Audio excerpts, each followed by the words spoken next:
Assalamualaikum warahmatullahi wabarakatuh.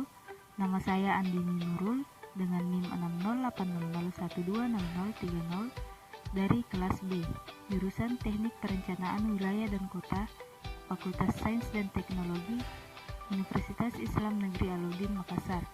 Dosen pembimbing Pak Ian Awaludin STMT. Pada kesempatan kali ini, saya akan menjelaskan mengenai Undang-Undang Nomor 18 Tahun 2008 tentang pengelolaan sampah pada tugas prasarana wilayah dan kota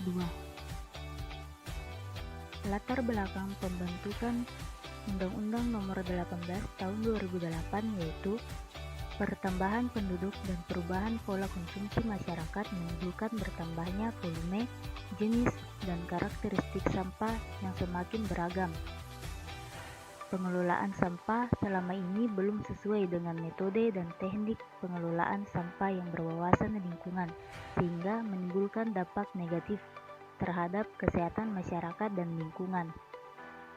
Sampah telah menjadi permasalahan nasional sehingga pengelolaannya perlu dilakukan secara komprehensif dan terpadu dari hulu ke hilir agar memberikan manfaat secara ekonomi, sehat bagi masyarakat, dan aman bagi lingkungan, serta dapat mengubah perilaku masyarakat.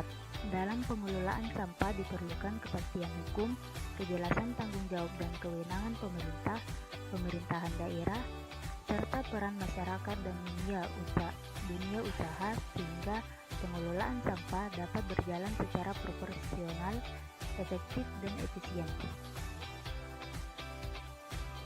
Dasar hukum Undang-Undang tentang pengelolaan sampah terdapat pada Pasal 5 Ayat 1, Pasal 20, Pasal 28H Ayat 1, dan Pasal 33 Ayat 3 dan Ayat 4 Undang-Undang Dasar Negara Republik Indonesia tahun 1945. Definisi sampah. Menurut Undang-Undang Nomor 18 Tahun 2008, sampah adalah sisa kegiatan sehari-hari manusia dan atau proses alam yang berbentuk padat. Sampah berasal dari timbulan sampah.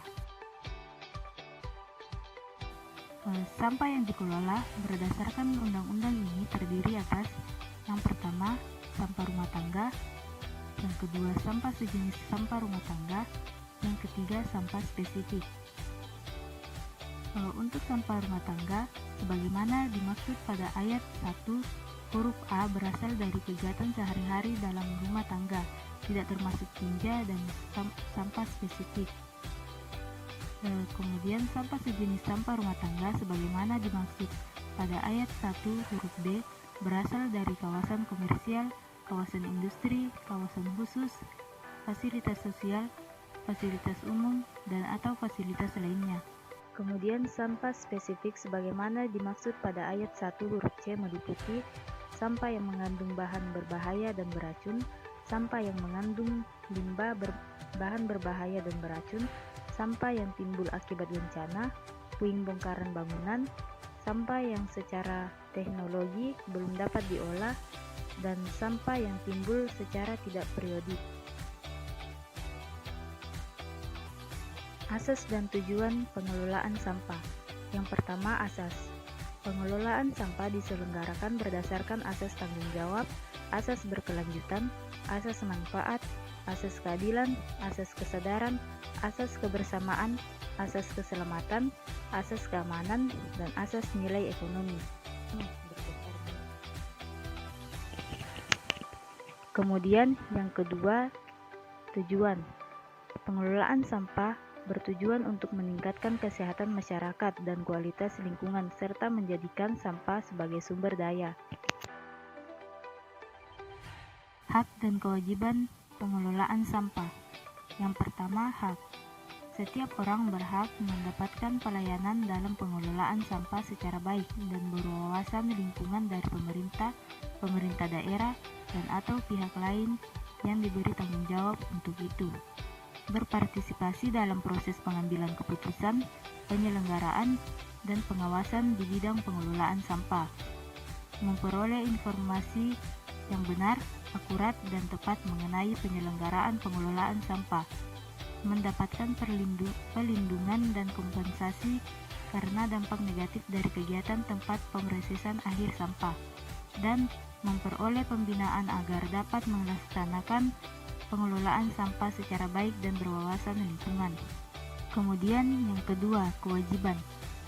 Kewajiban setiap orang dalam pengelolaan sampah rumah tangga dan sampah sejenis sampah rumah tangga wajib mengurangi dan menangani sampah dengan cara yang berwawasan lingkungan.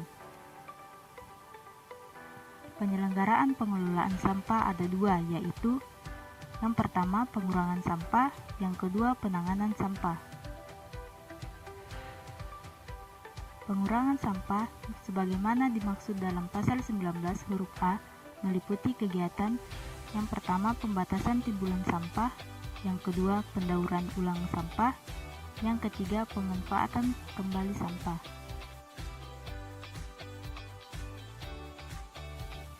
Selanjutnya, kegiatan penanganan sampah.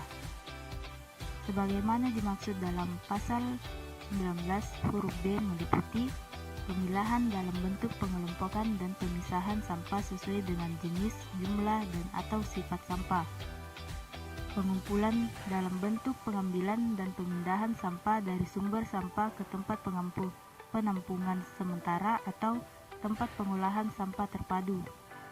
Pengangkutan dalam bentuk membawa sampah dari sumber dan atau dari tempat penampungan sampah sementara atau dari tempat pengolahan sampah terpadu menuju ke tempat pemrosesan akhir.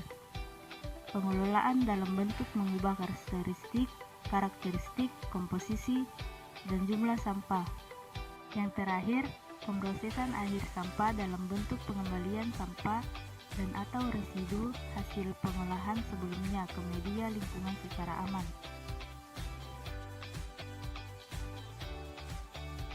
Peran masyarakat. Masyarakat dapat berperan dalam pengelolaan sampah yang diselenggarakan oleh pemerintah dan atau pemerintah daerah.